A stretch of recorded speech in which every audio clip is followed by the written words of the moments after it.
Welcome, friends. Welcome back to the kitchen. Welcome back to Sunday morning in the old cookbook show. Today, we're not going to do a recipe from a cookbook. We're going to reach back to a newspaper from 1935, and that's the Saskatoon Star Phoenix.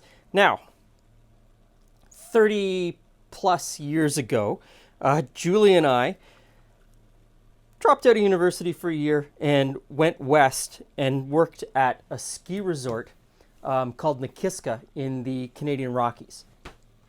We met this guy there, and we've been friends with him ever since. He lives in Saskatoon, and he contacted me recently and said that he had started up a community newspaper for the Riversdale King George neighborhood of Saskatoon.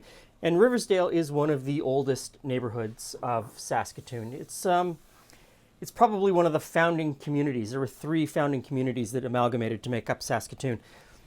And because he's running this newspaper, he asked me if I could find a recipe from the Depression leading up to the holidays that was from Saskatoon or would have been made in Saskatoon. So I took a look back through the Saskatoon newspaper at that time, which was called the Star Phoenix. And I found one from Friday, December 20th, 1935.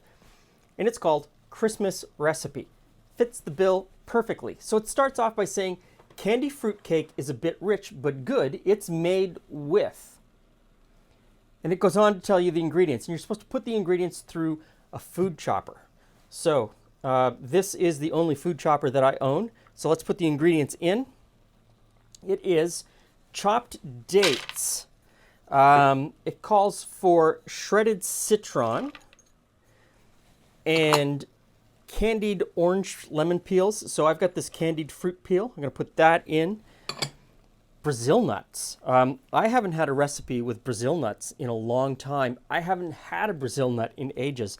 So that's going to be kind of interesting. And I'm supposed to put in some pecans. So in they go. And we'll pulse this together.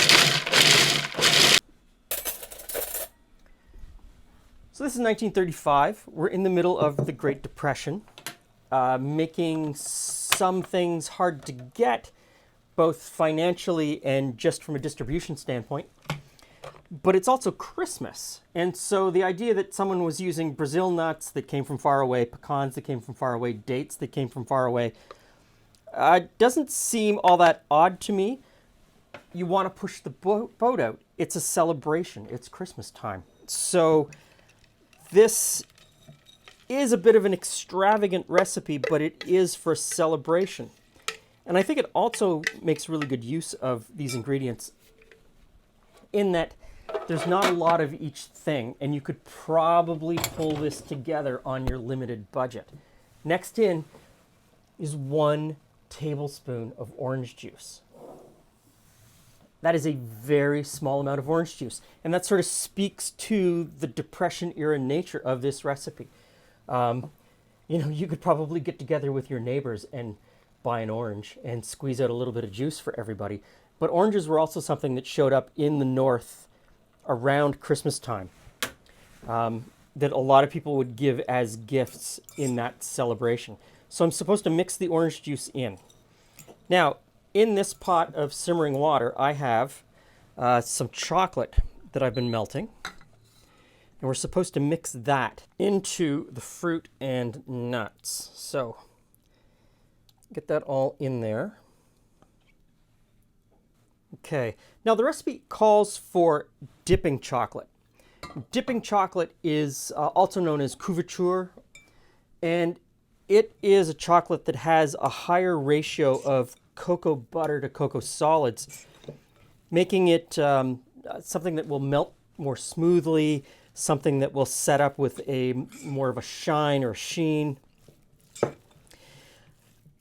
And of course, it's more expensive. So if you don't want to go through the trouble of getting dipping chocolate or couverture, I'm sure that any chocolate would work. And in this time period, people would assess their budget and decide which chocolate they were going to use and which chocolate they could afford. And to that end, I just went to the grocery store and bought a chocolate bar, the chocolate bar that I really like. So that's mixed together completely. We'll set that aside.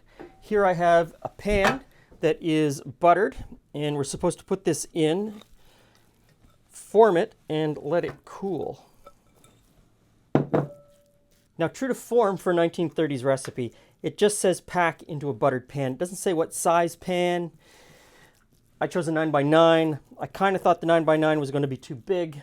I was correct. It is too big. So I'm going to squish it over to just use half the pan.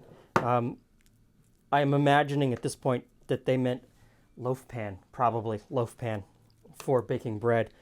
It would be in every kitchen. So there we go. Packed off to one side. Going to let it cool until it firms up, and then we'll cut it. Now, ooh, cut these into chocolate bite-sized pieces. Hey, friends. And roll them in a little icing Oh, we sugar. roll them? A little icing sugar. Oh, I thought maybe you just dust it on, like, you know, Says you to actually roll them. It says, well, roll Okay. as They're well as you square. can. Yeah. They're cubes. Sorry, they're not square, they're cubes. So this is inspired by Mr. Sorokowski in Saskatoon. Oh, hey, how So- you doing? So Kevin runs a newspaper out there called the Riversdale King George Quarterly, and that's Riversdale, Saskatoon. So I reached back to the Saskatoon Star Phoenix from 1935, December 20th, just before Christmas. Ah, so this would be a festive... It's called Christmas Recipe.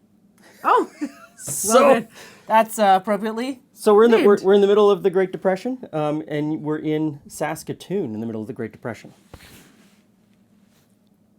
So Christmas is going to be good. Yeah, I mean that's really good. Okay, so there's a fruity kind of flavor in there. So there's citron, there's peel, candied peel, Brazil nuts. So it's Dates. like a mellowed, but it's like a mellowed out fruitcake. It is a mellowed out fruitcake. It doesn't taste like a fruitcake. It's like if a fruitcake it's like ran there's into fruit. a Terry's chocolate orange. Yes, I think that's a fair assessment.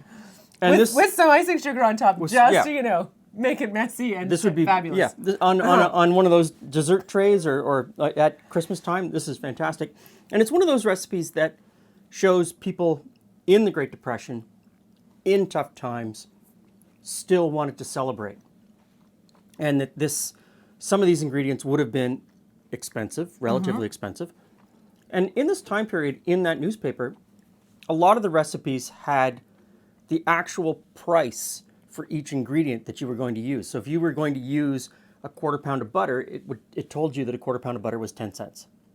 And so that your entire cake, what your entire cake added up to.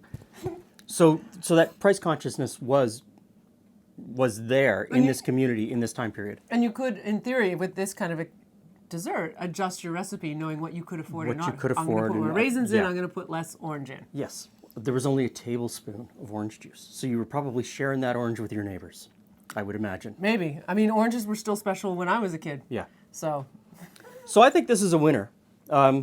This is one of those things that maybe you still make it.